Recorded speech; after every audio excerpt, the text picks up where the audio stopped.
గణతంత్ర దినోత్సవం, స్వాతంత్ర దినోత్సవం ఈ రెండు కూడా సంవత్సరంలో 2 సార్లు పెద్ద పండగలాగా చేసుకునేటువంటి కార్యక్రమం యావత్ దేశమంతా జరుగుతూ ఉంటుంది. చాలామంది గొప్పవాళ్ళు వాళ్ళ ప్రాణాలను పణంగా పెట్టి బ్రిటిష్ వారి నుండి మన దేశానికి స్వాతంత్రం సంపాదించి భారతదేశాన్ని స్వరాజ్యంగా ఉండాలనే ఉద్దేశంతో వాళ్ళు ఎంతో కష్టపడి మనకు ఈ స్వాతంత్రాన్ని తీసుకొచ్చి ఇవ్వడం జరిగింది. అన్ని విషయాలు దాదాపు మనకు తెలిసే ఉండేటివే, కొత్తవేం కాదు. ప్రతి సంవత్సరం ఆగస్టు 15, జనవరి 26 మనం చెప్పుకునేటువంటి విషయాలే ఇవన్నీ కూడా. కానీ అక్కడక్కడ చిన్న చిన్న లొసుగులు. వాస్తవానికి ప్రతి ఒక్కరం మనం మన దేశం మన బాధ్యత అనుకుంటూ ఉంటాం.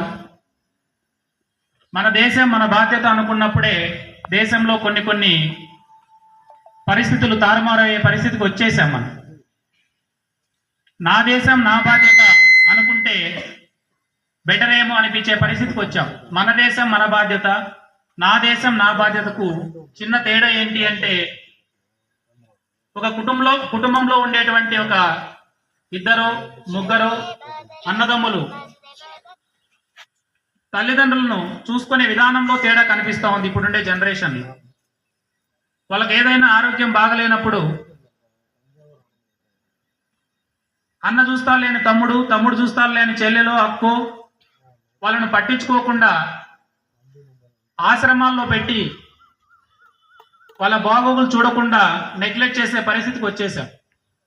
ఎలాగైతే నా అనే పదాన్ని వాడతారో, నా అమ్మ నా నాన్న అనే పదాన్ని వాడతారో ఆటోమేటిక్గా బాధ్యత పెరుగుతుంది, వాళ్ళు చూసుకునే కూడా అవకాశం ఎక్కువగా ఉంటుంది. కాబట్టి మన దేశం, భారతదేశం నా దేశం అని చెప్పుకున్న రోజు నిజమైన స్వరాజ్యం వస్తుందేమో. వాస్తవానికి స్వరాజ్యం అంటే అది సురాజ్యంగా మారితే బాగుంటుందేమో అనిపిస్తుంది. స్వరాజ్యానికి ఒక చిన్న లెటర్ తేడా. ఫస్ట్ లెటర్ సు అంటే తెలుగులో అర్థం ఏమని తెలుసా మీకు? మంచి అని అర్థం. మంచి రాజ్యం కావాలంటే బాధ్యత కలిగినటువంటి వ్యక్తి సమాజంలో ఉండగలగాలి. ఎప్పుడైతే సమాజంలో బాధ్యతాయుతంగా వ్యవహరించేటువంటి వ్యక్తి ఉంటాడో, ఆ కుటుంబంలో కానీ, ఆ ఊర్లో కానీ, లేదా ఆ రాష్ట్రంలో కానీ, లేదా ఆ దేశంలో కానీ మంచి జరిగే ఆస్కారం ఉంటుంది.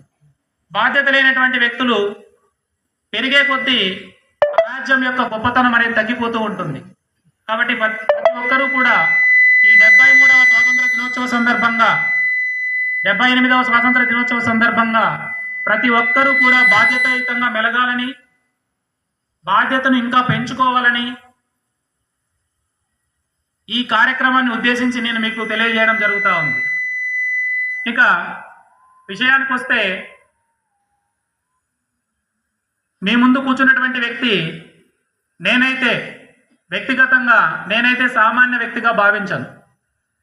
చాలా రకాలైనటువంటి సేవా కార్యక్రమాలు, స్పోర్ట్స్ దగ్గర నుండి విద్యా వ్యవస్థ వరకు, తల్లిదండ్రులు లేని అనాథల దగ్గర నుండి గుడుల దగ్గర వరకు, ఏ పరిగి మండలంలో నాకు తెలిసి, నేను ఇక్కడికి వచ్చి దాదాపు 4 సంవత్సరాలు కంప్లీట్ అయింది. పరిగి మండలంలో మన కాలేజ్ స్టార్ట్ చేసి ఈ కొత్త బిల్డింగ్లో.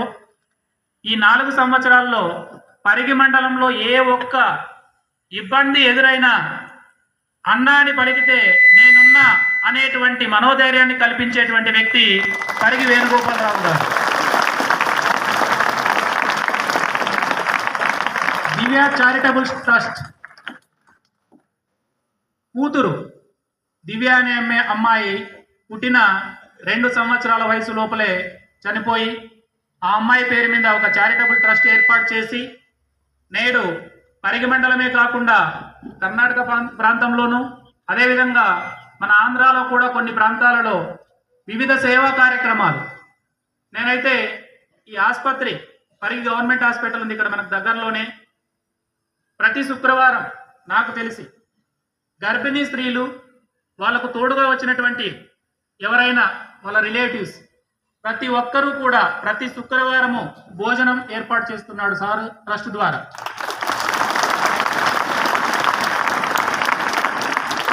మనం ఒక పూట బయట ఎక్కడైనా భోంచేయాలంటే ఎంత ఖర్చు అవుతుందో మనందరికీ తెలుసు. అలాంటిది ఎక్కడ ఆలోచన లేకుండా గర్భవతులకు పౌష్టికమైనటువంటి ఆహారాన్ని ప్రతి శుక్రవారము అక్కడ ఆయన డొనేట్ చేస్తున్నారు అంటే ఆయనకి ఎంత మానవత్వం ఉందో మనము చెప్పాల్సిన పని లేదు మాటలతో కూడా. అంత గొప్ప మానవతావాది మన పరిగి వేణుగోపాలరావు గారు. ఇలాంటి వ్యక్తులు ఊరికి ఒకరుంటే ఊరు అభివృద్ధి చెందుతుంది. పట్టణానికి ఒకరున్నా, మండలానికి ఒకరున్నా, ప్రాంతానికి ఒకరున్నా కూడా ఆ ప్రాంతం అభివృద్ధి చెందుతూ వాళ్ళను ఆదర్శంగా తీసుకొని మనలాంటి వాళ్ళు కొద్దో గొప్ప తయారైతే యావత్ దేశము ఇందాక నేను చెప్పినటువంటి స్వరాజ్యం బదులు సురాజ్యంగా మార్చేకి అవకాశం చాలా ఉంటుంది. ఆయనకు మెండుగా దేవుని ఆశీస్సులు ఉండాలని మనస్ఫూర్తిగా కోరుకుంటున్నాం మన కళాశాల తరఫున. వైద్యంలోనే కాదు, తల్లిదండ్రులు లేనటువంటి అనాథ పిల్లలు మన కాలేజీలోనే గతంలో నేను ఒక రిక్వెస్ట్ ప్రపోజల్ పంపించాను సార్ దగ్గరికి. సార్, మన దగ్గర చదువుతున్నటువంటి ఒక అమ్మాయి, వాస్తవానికి పరిగి మండల స్టూడెంట్ కూడా కాదు అమ్మాయి, ఇలా పరిస్థితి ఉంది, వాళ్ళ ఫాదర్ రీసెంట్గా హార్ట్ అటాక్తో చనిపోయారు, ఏదైనా మన సంస్థ నుండి మన ట్రస్ట్ నుండి ఏదైనా హెల్ప్ చేస్తారా అంటే క్షణం ఆలోచన చేసుకోకుండా 10,000 రూపాయలు చెక్కులు అందించినటువంటి గొప్ప మానవతావాది అని చెప్పుకోవచ్చు.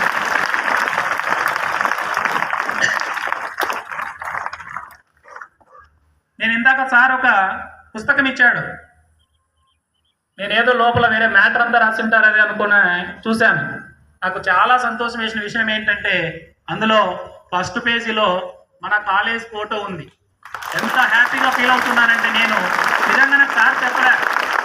ఒక 10 డేస్ బ్యాక్ నాకు ఒక ఫోన్ చేశారు. సార్, ఒక 2 years or 3 years బ్యాక్ నేను మీ కాలేజ్కి విజిట్ చేశాను చీఫ్ గెస్ట్గా, August 15th ఫ్లాగ్ హాస్టింగ్కు. నాకు ఆ ఫొటోస్ ఏమైనా ఉంటే ఒకటి సెండ్ చేయండి సార్ అన్నారు. వాస్తవానికి నా ఫోన్ పోయి నా ఫోన్లో అవి లేవు.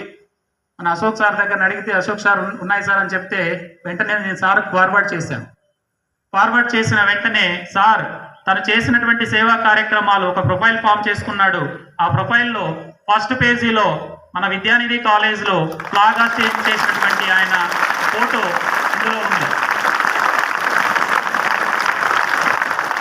సేవ చేసింది ఆయన, మన పేరు ముందర పడింది అంటే మనం ఎంతగా ఆనందపడ్డాలో అర్థం చేసుకోండి మీరు కూడా. కాబట్టి ప్రతి ఒక్కరికి సేవాభావం కలిగి ఉండాలా. ప్రతి ఒక్కరూ కొత్త గొప్ప వాళ్ళ చేతనైనంత సహాయం చేసేటువంటి గుణాన్ని మనం భవిష్యత్తులో పెంచుకుంటే ఖచ్చితంగా మనకు దేవుడు ఎక్కడో దగ్గర సహాయపడతాడు. కనీసం నేను ఇందాక అడిగాడు సార్, ఎంత వయసు ఉన్నప్పుడు పాప చనిపోయింది sir? 1 year 10 months, I think around below 2 years. కనీసం ఆయన చేతులతో పూర్తిగా మనస్ఫూర్తిగా తన బిడ్డను తాకలేనంత చిన్న వయసు ఆ పాపది. 1 year 6 months అంటే బేబీ ఎంత ఉంటుందో మీకే ఐడియా ఉంటుంది. అలాంటి చిన్న పాప పేరు పెట్టిన కొద్ది రోజుల్లోనే అనుకోండి, కొద్ది నెలల్లోనే అనుకోండి, 2 years అంటే 2 years కూడా కాలేదు అంటే ఎంత చిన్న వయసు. మనము కొన్ని సంవత్సరాల పాటు మన బిడ్డలను పెంచుకున్నప్పుడు బాగా అఫెక్షన్ ఏర్పడి వాళ్ళు మధ్యలో మనకు దూరం అయిపోయినారు అనుకుంటే ఆ బాధ వేరే రకంగా ఉంటుంది. ఎందుకంటే అఫెక్షన్ ఎక్కువ ఏర్పడి ఉంటుంది, బాండింగ్ ఎక్కువ ఏర్పడి ఉంటుంది. కాబట్టి వాళ్ళు మనతో పంచుకున్నటువంటి ఆనందాలు కావచ్చు, దుఃఖాలు కావచ్చు, అన్ని గుర్తొచ్చే అవకాశం ఉంటుంది. కానీ ఇక్కడ ఛాన్స్ లేదు సార్. పాపం ఆ 1 year 8 months 10 months 99% తల్లి దగ్గరే ఉండింటుంది ఆ బిడ్డ. సార్ దగ్గర ఉండిండే పరిస్థితి ఉండదు దాదాపు. సో అయినా కూడా ఆయన ఎందుకు ఆలోచన పుట్టిందో తెలియదు, కానీ దేవుడు ఏ రకమైనటువంటి ఆలోచనను ఆయనలో కలిగించాడో తెలియదు. కానీ ఈరోజు పరిగి మండల వ్యాప్తంగా ఆయన పేరు చెప్తే సొసైటీలో ఒక రికగ్నైజేషన్, ఒక రెస్పెక్ట్ ఏర్పడింది ప్రతి ఒక్కరికి కూడా. సార్ అంటే రాజకీయాలకు అతీతంగా, కులాలకు అతీతంగా, మతాలకు అతీతంగా ప్రతి ఒక్కరూ కూడా రెస్పాన్సిబుల్ పర్సన్ లాగా ప్రతి ఒక్కరిని కూడా రెస్పాన్సిబిలిటీగా ఫీల్ అవుతూ ఏ సహాయం వచ్చినా కూడా నిత్యం అందుబాటులో ఉండేటువంటి వ్యక్తి, ఫోన్ చేస్తే కూడా రెస్పాండ్ అయ్యేటువంటి వ్యక్తి అన్నమాట. అలాంటి వాళ్ళు మన కాలేజీకి వచ్చి ఈ ఫ్లాగ్ హాస్టింగ్ కార్యక్రమంలో పాల్గొని మీకు ఎండలో ఇబ్బంది పడ్డా కూడా మనము ఇలాంటి వాళ్ళ కోసం వెయిట్ చేయడంలో తప్పులేదనిపిస్తుంది. మీరు ఫీల్ అవుతారేమో అని అక్కడి నుంచి ఇక్కడికి వచ్చా. నేను కూడా ఎండకున్నాను, ఉందాము. మళ్ళీ సార్ మీరేమో నీడకున్నారు, దండగా చెప్తారు మైక్ పట్టుకొని. మా పరిస్థితి ఏంటని ఆలోచన చేయకోకుండా నేను కూడా మీలో భాగం అయిపోయినా. సో మనం కూడా భవిష్యత్తులో ఏదో మన తోచినంత సేవా కార్యక్రమాలు చేసుకుందాం, మంచి స్థాయికి వెళ్దాం.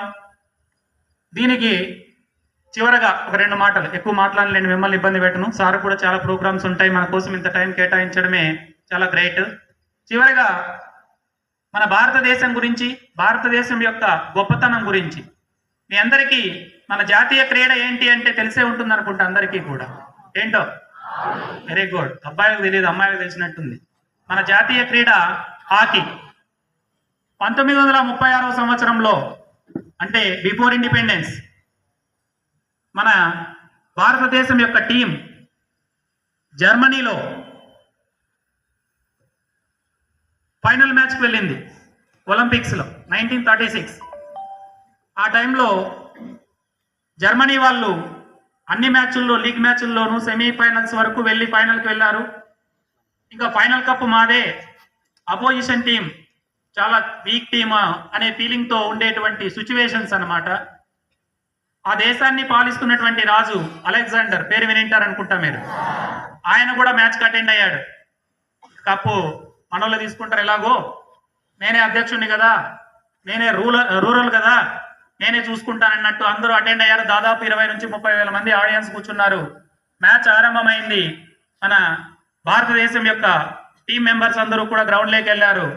ఒకే ఒక్కడు, అవతల వాళ్ళు ఒక గోల్ చేస్తే మనవాడు దాదాపు 16 గోల్స్ చేసినటువంటి వ్యక్తి మేజర్ ధ్యాన్ చంద్. మేజర్ ధ్యాన్ చంద్. యాక్చువల్గా ఆయన పేరు ధ్యాన్ సింగ్. ధ్యాన్ చంద్గా ఎందుకు మార్చారు అంటే ఆయన మేజర్ అంటేనే అర్థమైపోయి ఉండాలి మీకు ఆయన ఎక్కడ డ్యూటీ చేసి ఉంటాడనే విషయం. ఆర్మీలో ఒక జవానుగా చేరి మేజర్ స్థాయికి ఎదిగినటువంటి గొప్ప వ్యక్తి ఆయన.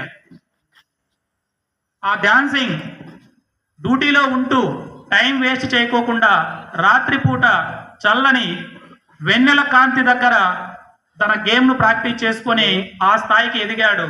ఆ చంద్రుని నీడలో నేర్చుకున్నటువంటి గేమ్ కాబట్టి చంద్ర అనే పేరు నుండి చాంద్ అని తీసుకొని ధ్యాన్ చంద్ అని పేరు పెట్టడం జరిగిందన్నమాట.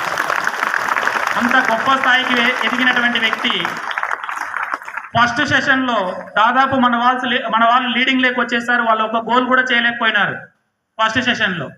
ఆ దేశం అంతా కూడా ఏం జరుగుతోంది ఇక్కడ, వీళ్ళ హాకీ బ్యాట్లో ఏమైనా మ్యాగ్నెట్స్ ఇలాంటివి ఏమైనా పెట్టారా అని చెప్పి మన ధ్యాన్ చంద్ బ్యాట్ తీసుకొని ఇరక్కొట్టడం కూడా జరిగింది. ఫస్ట్ హాఫ్లో ఇరక్కొట్టి చెక్ చేశారు, ఏం లేదు, నార్మల్ బ్యాటే, అది కూడా వాళ్ళు ఉపయోగించే బ్యాట్ లాగానే. ఇంకొక బ్యాట్ తీసుకొని మళ్ళీ గ్రౌండ్లోకి వెళ్ళారు. ఎలాగైనా స్వదేశంలో మ్యాచ్ జరుగుతూ ఉంది, పక్కన వాళ్లకు మనము కప్పిస్తే మన పరువు పోతుంది అనే ఉద్దేశంతో వాళ్ళు ఏం చేశారు అంటే గ్రౌండ్ అంతా తడి చేశారు, జారి పడాలి వీళ్ళు ఎలాగైనా అని చెప్పి. మన వాడు ఏం చేశాడంటే ఎంత కష్టపడి ఉండాలో గుర్తుపెట్టుకోండి. షూ వేసుకుంటే జారి పడతానేమో అని చెప్పి, గ్రిప్ దొరకదేమో ఆ తేమ ఉండడం వల్ల అని షూ కూడా పక్కకు వదిలేసి కాళ్ళల్లో ఏమీ లేకుండా కాళ్ళు మామూలుగానే ఉపయోగించి గేమ్ ఆడి 16 గోల్స్ చేయడానికి మొట్టమొదటి బెస్ట్ ప్లేయర్గా పొందినటువంటి వ్యక్తి ఆయన. అంతా అయిపోయిన తర్వాత కప్ ఇచ్చారు, ఇండియాకు తీసుకున్నారు. మన వాళ్ళు హ్యాపీగా ఫీల్ అవుతున్నారు. మనవాడు పిలిచాడు, ఎవరు? అలెగ్జాండర్. అయ్యా నువ్వు మా దేశానికి వచ్చాయి, మేము చూసుకుంటాం, అన్ని సౌకర్యాలు మీకు కల్పిస్తాం, బాగుంటుంది అంటే, సార్ నేను ఎప్పుడు కూడా దేశం నాకు ఇచ్చింది అనే ఫీలింగ్లో లేను, నేను దేశానికి ఏమిస్తున్నాను అనే భావంతో పనిచేస్తున్నా, నాది ఎప్పటికీ భారతదేశమే, నేను ఇలా బయటకు వచ్చేటువంటి వ్యక్తిని కాదు అని చెప్పి తిరిగి మన దేశానికి వచ్చేసినటువంటి మహోన్నతమైనటువంటి వ్యక్తి. అలాంటి వారిని ఈరోజు స్మరించుకుంటున్నాము అంటే ఎంత శుభదినంగా భావిస్తున్నామో మీరే ఆలోచన చేయండి. సో ఇంతవరకు మీరు నా మాటలు విన్నందుకు కొద్దో గొప్ప మీలో రియలైజేషన్ వచ్చి ఏదైనా సేవాభావాలు కావచ్చు, లేదంటే దేశం గురించి ఆలోచన చేసే విధానంలో కావచ్చు, మీరు ఉపయోగించుకుంటే మంచిదని మరొక మారు 78వ స్వాతంత్ర దినోత్సవ శుభాకాంక్షలు తెలియజేసుకుంటూ, మనకు ముఖ్య అతిథిగా విచ్చేసినటువంటి పరిగి వేణుగోపాలరావు గారిని 2 మాటలు మాట్లాడాల్సి